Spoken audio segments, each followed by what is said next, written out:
राज्य सरकार स्कूल पिलांको मध्याह्न भोजन खर्च को प्रति पिला पिछा दैनिक 1 टंका वृद्धि करिसेंती। आ ओडिशा आदर्श विद्यालय हॉस्टेल रे रहुतबा छात्र छात्री मासिक 2000 टंका खर्च को मध्य संपूर्ण छाड़ करिसेंती। एणिकी पिला माने आदर्श स्कूल हॉस्टेल रे मागणारे रही परिबे एवं राज्य सरकार सेमानक हॉस्टेल खर्च बहन करिवे।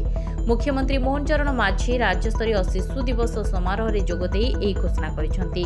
मध्याह्न भोजन खर्च बढ़ा जिबा परे राज्यर प्राय 50,000 अधिक सरकारी और सरकारी अनुदान प्राप्त प्राथमिक उच्च प्राथमिक स्कूल रे प्रथम रु अष्टम श्रेणी पर्यंत बढ़ुतबा प्राय 43 लाख छात्र छात्री एहा द्वारा उपकृत हेबे।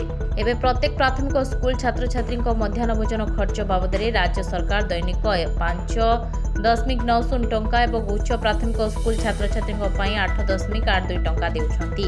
बाजार दर वृद्धि को दृष्टि रखी सरकार प्रत्येक छात्र छात्री दैनिक मध्याह्न भोजन खर्च रे 1 टंका वृद्धि करिसंती। Bureau report Dinalipi live.